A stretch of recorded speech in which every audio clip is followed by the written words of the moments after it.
All right. So if 80% of millionaires said they became millionaires by jumping into a cold pool every day of the year for a year, would you jump into a cold pool every day of the year for a year? Yeah. Okay. How about if they said that they did this by going to a special farm in the upper Northeast and played with baby goats for an entire weekend? Hell yeah. Okay. Then what if they said that they reached this milestone by shaving their heads? Would you do it? Yeah. Well, you're listening to Queer Money episode 341, and today we're sharing the number one thing most millionaires do to reach the millionaire status. All right, so let's do this.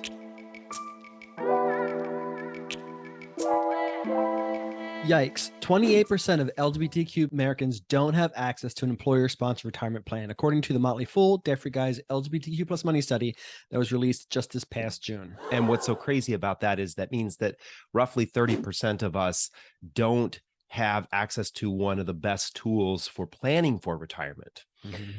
Before we jump into this, let's talk about what is an employer-sponsored retirement account for folks who don't know what it is, especially those who don't have access to one, right? This is an account that your employer sets up for you that allows you to contribute into a retirement account for yourself. And more often than not, your employer is also adding money to it. So that means that you're getting a little bit of a bonus or extra pay from them that goes towards your retirement. More often than not, the tools that are used for this are 401ks, 403bs, which are for nonprofits, and 457s, which are for folks in government jobs. If you're not familiar with these and you want to learn a little bit more about them, on episode 166, we talked about what the difference between a 401k and 403b was.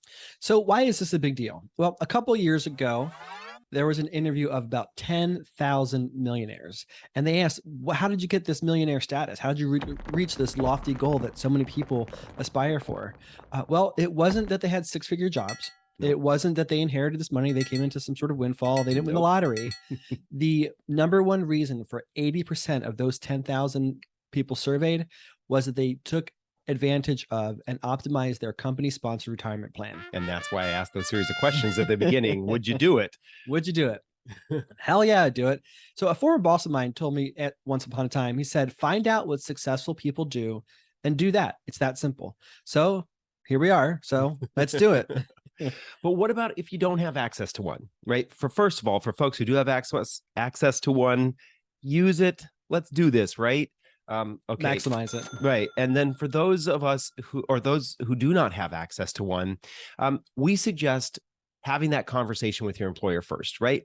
Put some pressure on them. Tell them why this is so beneficial.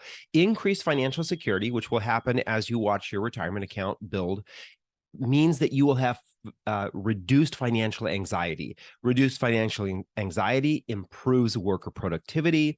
It reduces the number of days people take out as sick days and mental health days. And to be honest, tell your employer it's just the right thing to do. Do the right thing, dude. Right, exactly. Then if that's not the case, if they don't take that encouragement from you, it may be time to find a new job, right? Mm-hmm. I mean, literally, you are potentially giving away your opportunity to have a more comfortable and safer and more secure retirement.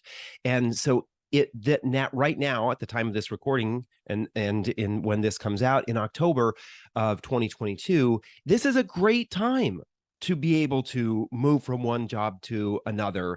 This is the time period when you as an employee have an advantage over employers. And that's why so many people are moving jobs. And we know that there's the data out there shows that folks who move from one employer to another more often than not make more money when they make that job change. So not only do you have the opportunity to potentially get a raise for yourself after your pay check comes to you, but you also have the chance to then get money added to a retirement account. Exactly. And another successful boss of mine advised to never stay in one particular job for more than 2 years. That doesn't necessarily mean hopping from employer to employer, but not staying in the same position. So something to think about. What if those options don't work for you, or you want to be even more aggressive with your retirement strategy?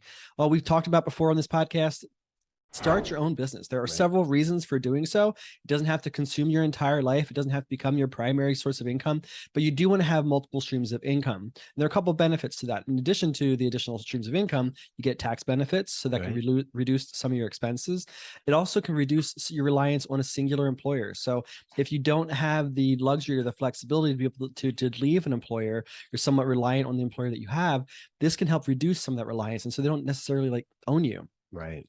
Another is that it helps you tap into some of your creativity that you might not necessarily be able to tap into at your current job. But then ultimately, for this particular recommendation, if you start your own business, open up what's called a solo 401k.